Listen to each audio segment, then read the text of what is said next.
All right, everyone, it's about 2 o'clock. Go ahead and get started. I am. All right, so allow me to introduce myself. My name is Nicholas Ballister. I'm a systems engineer at Fortinet Federal. I've been doing network architecture and cybersecurity for over 10 years, supported multiple organizations such as the FAA, L3 Harris. So I have an extensive background in building networks, doing cybersecurity. And today we're going to talk to you about implementing zero trust, right? So you all have heard the buzzword zero trust. We're going to kind of demystify what zero trust means and how you implement it in a technical capacity. It's going to have some entry-level topics, but also some more advanced topics, and it focus more on the technical aspect of implementing zero trust. It's vendor agnostic, so you can take these concepts and apply them to any product or set of products, right? So, welcome everyone. I appreciate everyone coming to TechNet. It's a pleasure to be able to come and, provide this presentation for the service members, and thank you everyone for your service. And hopefully this is a chance for me to provide back to the community. So I'm going to go over the agenda today, right? We're going to set the scene of zero trust. We're going to define zero trust and what that means. We're going to talk about the key components of zero trust architecture. And then we're also going to talk about how we integrate that into our existing systems. And we're also going to talk about leveraging AI and automation to, kind of reduce the cost of moving to a zero trust architecture, because it's a lot more requirements and configurations to make zero trust work, and that's extra burden on security personnel, SOC, NOC, security engineers, network engineers, right? And then, what's hot right now is behavioral analytics paired with AI and using automation and threat intelligence to further enhance and automate our zero trust journey. So let me get started here. We're going to kind of set the scene of a traditional network architecture, right? We have essentially looks like a castle. We have everything protected, probably boundary firewall, all our internal networking. Any device that is on the network, we inherently trust it because they have authenticated, they maybe pass port security, it's an authorized device, but we don't traditionally do more than that. We do mainly VLANs, we set up some layer 3 routing, but once you're on there, you're open.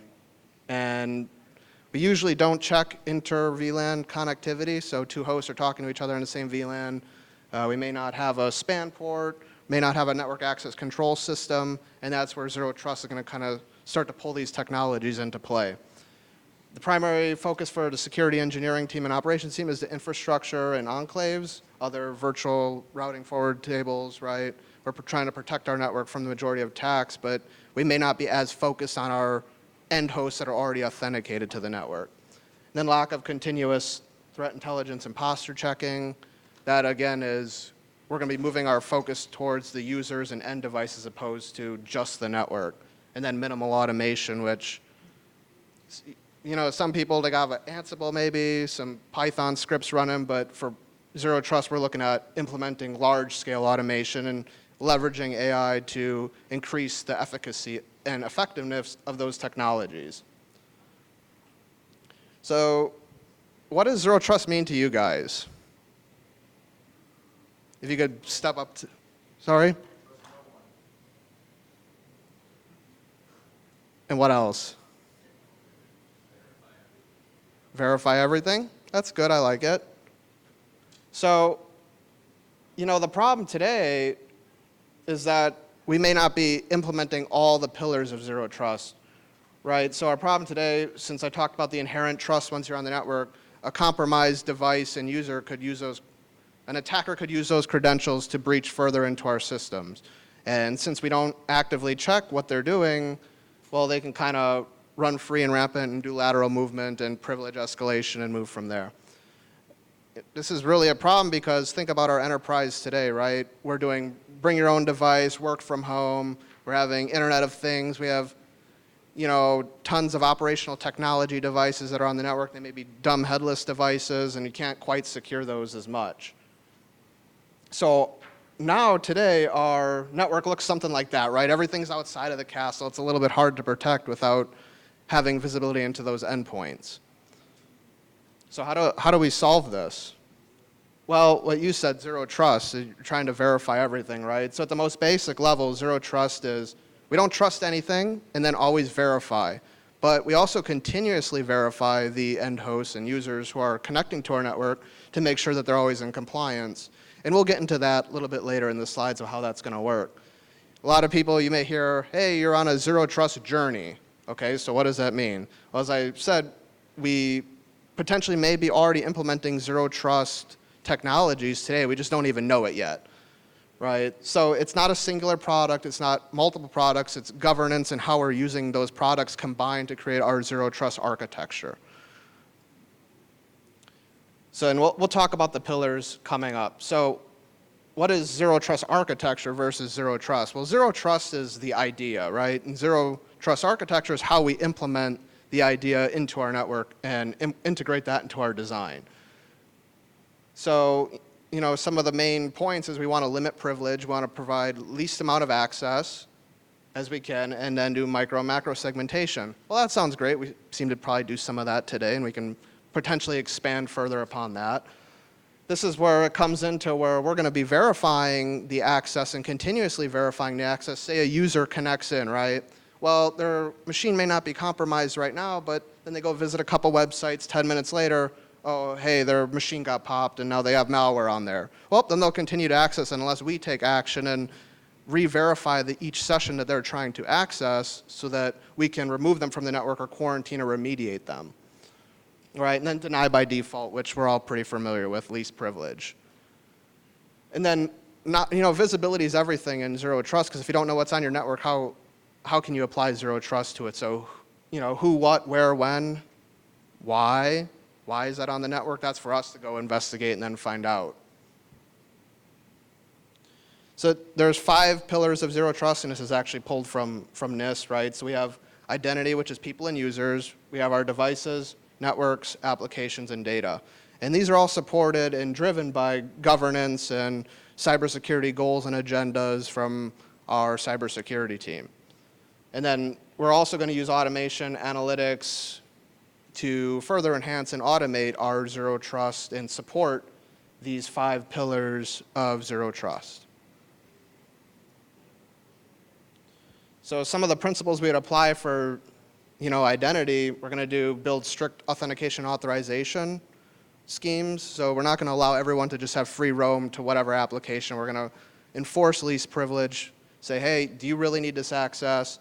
And then we need to actually go back and review what privileges we gave to an administrator. Say you hired a network engineer or security engineer, right?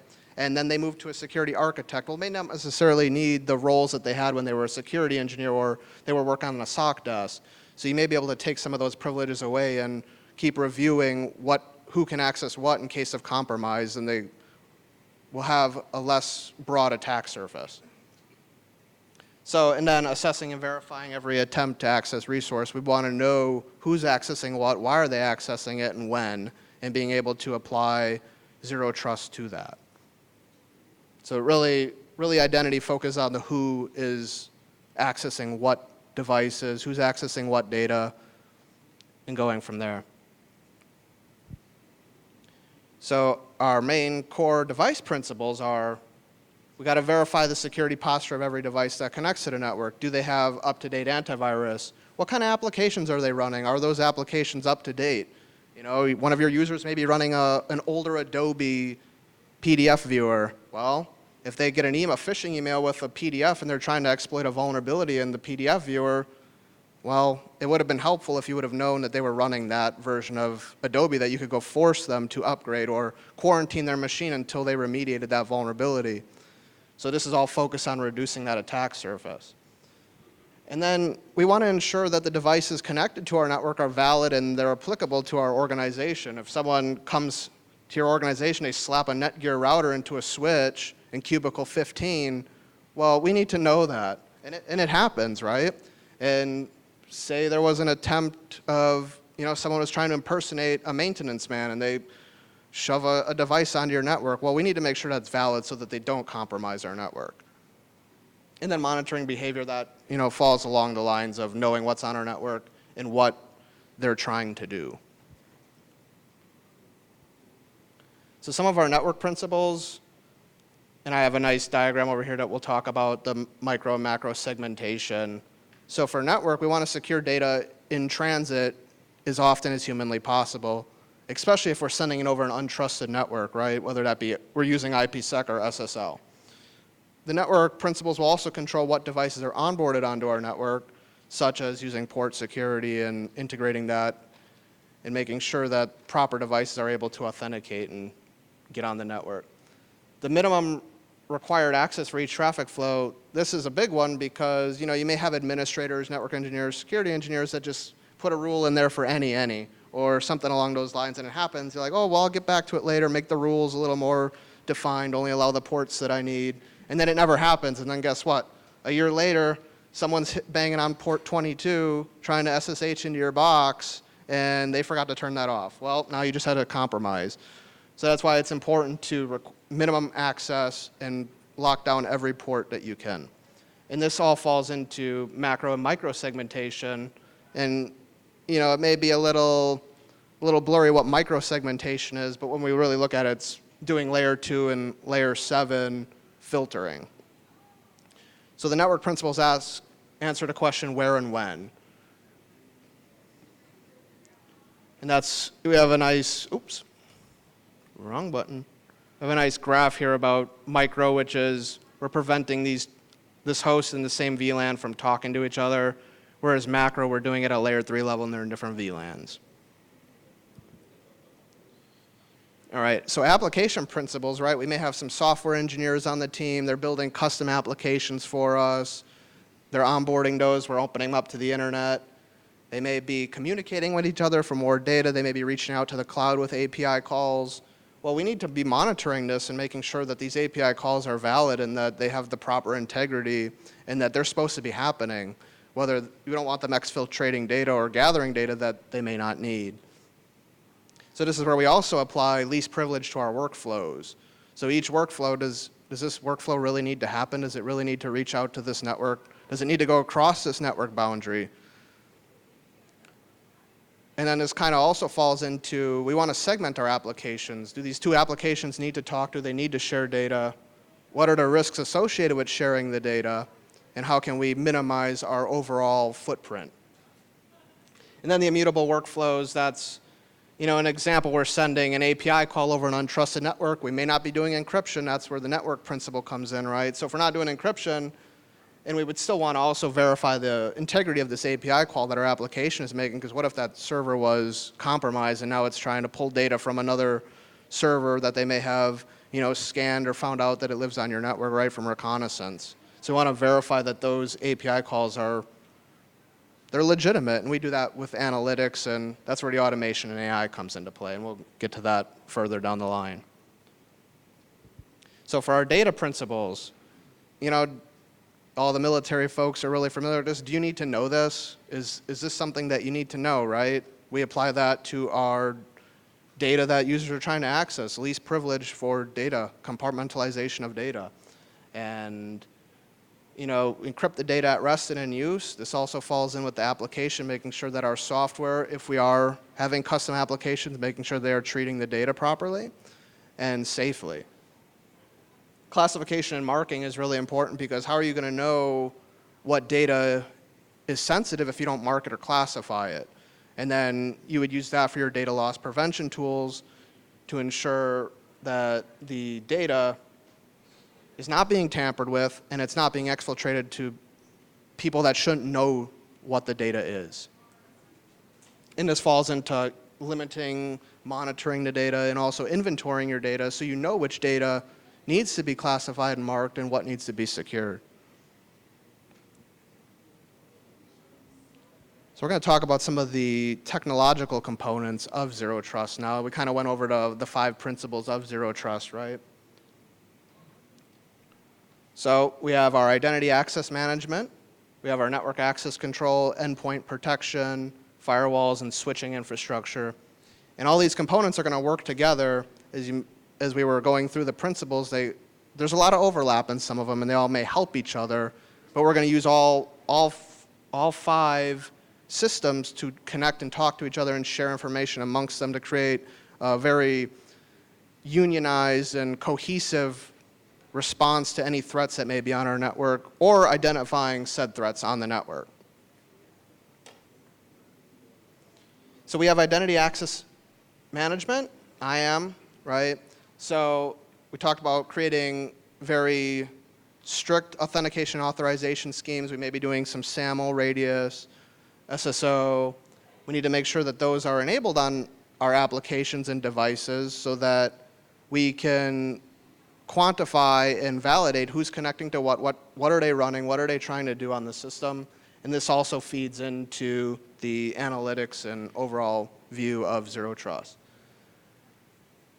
Periodically challenging users to re-authenticate. This is what I kind of talked about, how you may have a compromised device on the network, and then after a while, they try to access another application. Well, if we never verified that their machine was in compliance, well, then they just entered the network and accessed data while having a compromised machine, and the user won't even know it. So this especially is important when you have, compromised credentials. This helps combat that. And then enforce application, and we want to enforce authentication and authorization on our devices, our data, our applications to make sure that the users who access the data are allowed to do that and they're actually a valid user. Right? If we just leave our applications open to anyone log in or have a wide open service account and the service account gets compromised, well, we have a problem. And this is where you'll see stuff like LDAP as well to create your user databases and have you can use AD, whatever, to create your attributes and make sure that you have separated user groups and privilege and responsibility for these applications and devices. And then here we also provide the two-factor. Sorry, and then the diagram just shows how, say, I create a session into one of our applications. Okay, I authenticate. Some time passes, I'm going to re-authenticate and make sure that that user is valid and that those are real credentials. Whereas if that user got compromised between session A and B, then they would be denied because they wouldn't be able to, the attacker wouldn't be able to reuse those credentials if they didn't actually know them. And this is talking about like session cookies. Okay, so the NAC system, this is where we're going to use a system to ensure we have visibility and inventorying of our endpoints for both local and remote users. And this is where we're going to enforce our compliance policies about antivirus, making sure that they have up-to-date applications such as Adobe, what have you, and then profiling the devices to ensure their compliance. And then this also is how we get our telemetry. We're gathering telemetry from all portions of the network, but this is especially because this is usually like a client of some sort on the machine actively monitoring it, maybe an antivirus program or something along those lines. So for example, when the user connects into the LAN, right, they'll do some 802.1x port security, they'll connect into the NAC system, the device will be profiled, and we'll apply compliance policy to that device. Obviously, if they meet the criteria to be onboarded onto the network. So endpoint protection, this is, again, this may be the same client that you use on your NAC system, but the endpoint protection system is going to be handling all the security on the endpoint and with the users. So it's going to be checking that compliance, making sure that Adobe, AV, all that good stuff is updated and that there's no threats there. And then sharing, this is where you're going to be gathering telemetry of user actions and behaviors and feeding that into your AI and automation. You also see your DLP around here. So this is where we go back to the data principles of properly classifying and marking our data. Our data loss prevention system is going to need to know what it should block. Say a user is trying to copy a very sensitive file onto a USB and it has a marking. Well, we can stop that with our DLP. And then the endpoint protection system will also give us a holistic view of our endpoints and how we can manage them. So here's an example, right? We have host A not infected, all right? He does his session, he's doing whatever he's doing on the computer. Sometime later, well, unfortunately he went to a bad website, downloaded a PDF, phishing email, and now he's got malware on his PC. Well, with the endpoint protection system, we can apply a tag or rule to that host, and then when they try to connect, a firewall or some other intermediary device endpoint protection system will be like, hey, I seen that you are infected, let me put you in quarantine. So then an administrator could go in and then remediate or have the user remediate.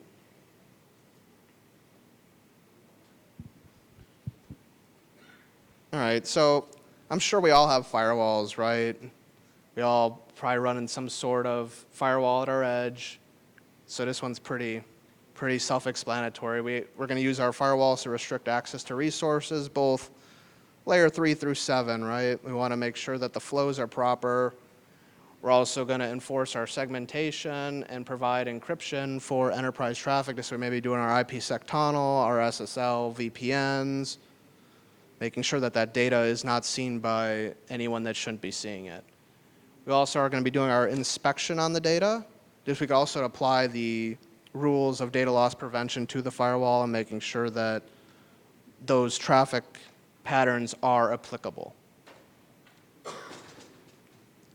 Usually have a firewall on our edge resources, right? So we're not going to leave our connections to the internet wide open. We're going to have a firewall. And this goes back to, I want to put least privilege on my rules, my firewall rules, and make sure only ports that are required to be open are actually allowed. Then we're also going to be gathering telemetry and data such as session tables, what users are accessing, maybe NetFlow. We put some NetFlow on our firewall, and then we can use that to feed our telemetry. And we're going to be talking about AI and automation here shortly. And then we also do our UTM, or Unified Threat Management. That's where you're doing your IPS, AV, scanning. You may be doing some break and inspect on your SSL to see what is being sent through those SSL packets. Say there's a malicious host on the network and they're trying to exfiltrate data through HTTPS or some other mechanism, right? We're going to be able to break and inspect and see what's in there and then apply threat management, maybe block the flows through those means. So switching, this is more of our fabric, right? We all have switches. Do some layer 2 segmentation, maybe mess around with some private VLANs, regular VLANs. And this is basically our access infrastructure, and this is going to feed into our NAC system, such as we're going to be doing port security or access control here, making sure that, well, when Jim goes and plugs that Netgear router in there, that we basically block them and not allow that onto the network. So the telemetry that the switching system is going to provide, it's going to provide us what type of devices connecting, and that's done via, MAC address. We'll do some MAC address lookups, OUI lookups. Who is connecting? This is where the authentication piece comes in, right? So if Jim connects in through 802.1x, they get authenticated, they're allowed on the network. Great, we know who connected, and we know where they're connecting. We have a physical port location that we can go hunt it down in a closet, remediate if we need to unplug it, or investigate and interrogate that user of, hey, why are you plugging this Netgear router into my network? We'll talk about some of the supporting infrastructure elements. So analytics is important because we need visibility into everything that's going on in a network so that we can apply the zero trust rules. Without it, we won't be able to provide an efficient response because we won't know what should we be responding to. So all our systems are going to be collecting this data, who, what, where, when, and then that's up to us to decide why, right? So provides feedback loop to ensure infrastructure behaving expected. Once we have all this data from our systems, we're going to say, why are they trying to access it, and is it legitimate? Without having the analytics, we wouldn't know any of this. And then planning and inventorying, we want to know what's out there, why is it out there, and how much of it's out there. So this also ties into our data inventorying and marking so that we can have an accurate representation of what data we have and where is it stored.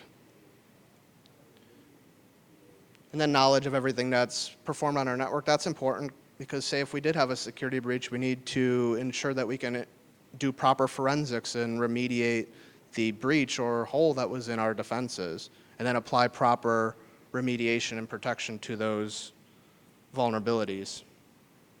And then there may be compliance that you need to meet. All right, if you have healthcare data, you need to meet the HIPAA compliance or whatever other stringent compliance measure that you need to meet. So we're going to talk a little bit about, this is a little continuation of analytics and how we're gaining all this visibility into this data. You know, this data doesn't really matter if it's not accurate or it has integrity. So that means ensuring you have proper timestamps on your data, ensuring that the data hasn't been tampered with, ensuring that no administrator has went and adjusted the logs. Say they did something by accident and be like, oh, well, my boss is gonna be mad. I just took down the VPN for the day. Let me go tweak those logs and make sure that they don't see that. Well, that's a problem. And then, we're collecting the data, who, what, where, when, and then we answer the question why. And these are all logs, syslog, SNMP traps, information like that from our events such as firewalls, switching, our network access control solution, and our identity management server. And then application and data logs, right? We want to make sure that the user, are they taking data that they shouldn't be? Are they viewing data that they shouldn't be? Our analytics are going to give us visibility into that.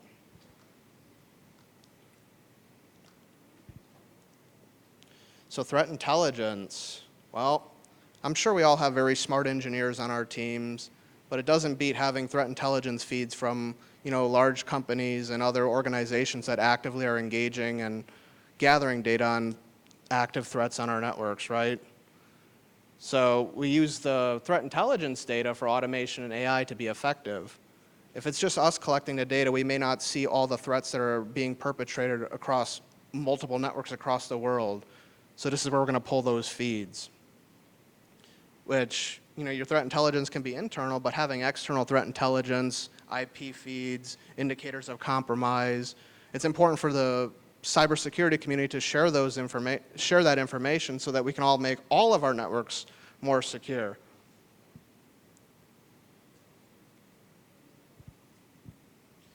So automation is really essential to zero trust is because we just talked about a ton of stuff that we need to do on our network, right? We need to go put these identity management solutions in. We need to verify that users are doing X and Y.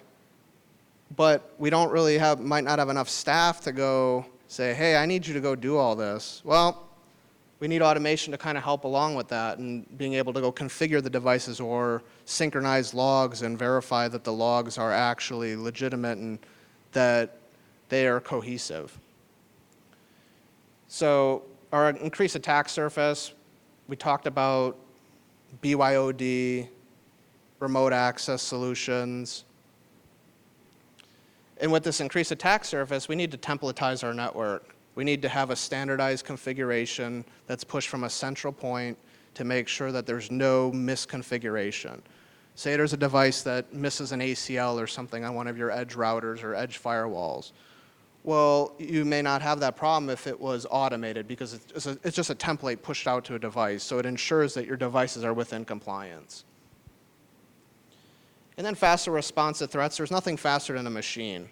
We can have a SOC analyst who's sitting there at 1 in the morning. They start seeing red alerts, and they're about maybe half asleep, right? Yeah, they'll probably be able to respond to it, but it's a lot faster if you have an automated script that just goes off once it sees a certain log or event that you predefined. And we get that from our intelligence feeds and indicators of compromise. And this also creates a unified threat response. Like in this example, we have a malicious user on the network, right? Our AI and analytics machine system, it sees that. It tells our automation, hey, I saw this log. I saw this user logging in from, I don't know, Russia or China about at 3 in the morning. Well, our user isn't in the office at 3 in the morning. Okay, well, our automation will go take care of it and provide a holistic approach to blocking that threat on our network. And this is all from the use of, oh, I lost my key thing. Oh, where'd my key? I lost my key thing. Oh, there it is. Apologize. I lost my little clicker. I didn't know where it went. But anyway, we're going to talk about AI and emerging technology. So this is something new that's in the cybersecurity space. So with all these new government and technical requirements that are introduced by Zero Trust, how do we make the computers smarter than us and able to detect these new threats faster than us? Right? We have our increased personnel demand, but then we want to leverage AI to our benefit, right? We want to reduce our workforce burden. We want to reduce the stress level of our SOC analysts at 1 in the morning responding to threats that they may be overwhelmed by. And this is where we can use AI to do event correlation, collect logs, and allow them to discover threats that we may not know exist. Computers are really good at finding patterns, and if we can use AI, we'll be able to find and discover threats that may not necessarily be understood by a human until we start looking at it and digging into logs and other characteristics of the system to see why that's a threat. And then we could use AI potentially to verify our configuration, make sure that there are proper configuration, that it meets technical guidelines, right? We can tell the AI system, hey, go out and verify our devices, ensure that they meet the latest and greatest gold standard of security, configuration, and compliance.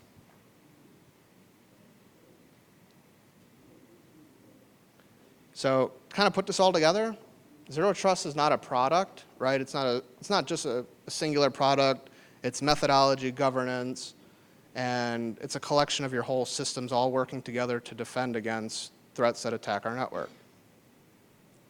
Zero Trust architecture is the implementation of Zero Trust. And then we're combining multiple solutions to create a defense-in-depth architecture to have multiple layers where if a host gets compromised, well, we may still be able to drop them off at the NAC access edge, right? They may have malware, they plug in, we can kick them off at that point. Trust nothing, verify everything, but don't just stop there. We're going to continuously do that procedure and make sure every time users are trying to access stuff that it's legitimate and they are authorized to do so and that their machines are not compromised. And then lastly, we want to adopt AI and automation to increase our efficacy, reduce the workload on our NOC, SOC personnel, security engineers, security teams, and increase the efficiency and efficacy of our threat response if there was one. Here's some contact information if you want to contact Fortinet Federal or myself. If you want to be friends, I'd appreciate that. I like friends.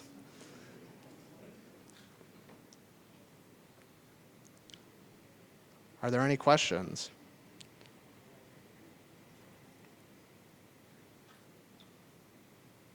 Go ahead. Actually, it's a two-parter. One, where do you have right now with Fortinet a Zero Trust network active in DoD? And two, what are the biggest challenges you see with implementing a Zero Trust network? What was the first one, sorry? Where do you have it in DoD? Oh, for the DoD question, I apologize, I couldn't really speak to that. Would any for DoD? Yeah, we can take it offline. Yeah. Okay. Yeah, and then the biggest challenges are knowledge and workforce. You got to know how to configure all these systems, make sure that they're working together, configuring them properly, right? So also time and investment into these products. We may have, you may be able to reduce costs because you may already have an identity access management system, but you may not have all the firewalls you need or endpoint protection systems, so that also costs money and time investment into going and purchasing those and then configuring them, which leads back to the personnel and knowledge. Any other questions? Can you go back one slide? Yeah. Real quick. I'm fine, just click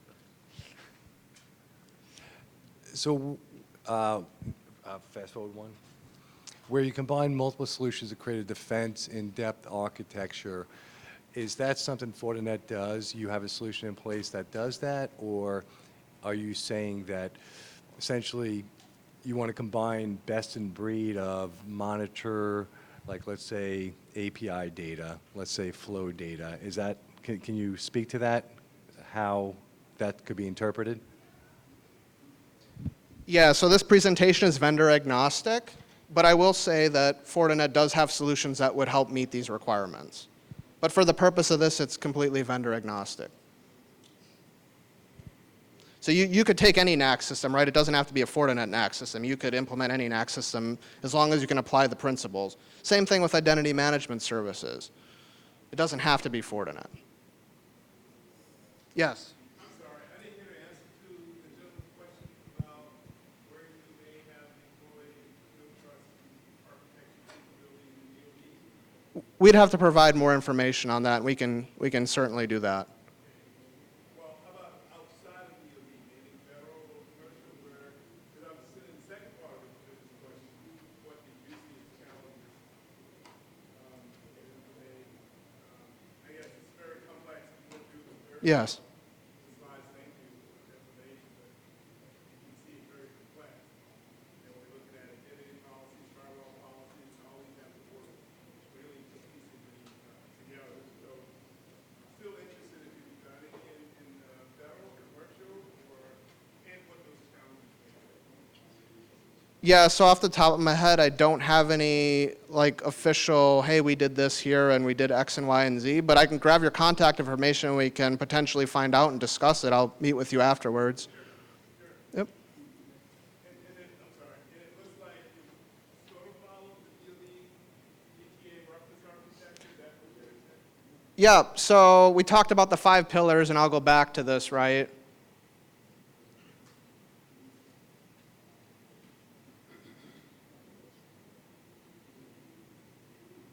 So this was actually published by NIST. So you can find this on the NIST website for their zero trust architecture and build. Yep. Anything else? Yes. Thanks for the great overview. Are there any organizations or firms that do this really well? Again, this was a this was a vendor agnostic overview of how you would implement zero trust without any particular vendor. I don't mean the vendors supplying the firewalls or network access controls. What I mean is like a business organization that has these principles. Do they, like a big firm out there, like an airline industry or a government organization, does anybody practice these principles well? Okay. Sense of juries, though, is anybody doing it well at this time? Yeah, so I couldn't adequately answer that. I apologize. If you're looking for a specific organization, I couldn't say.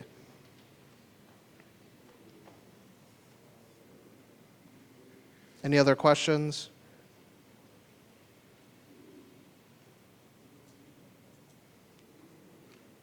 All right, well, I appreciate meeting with all you guys, and hopefully you've learned something from this.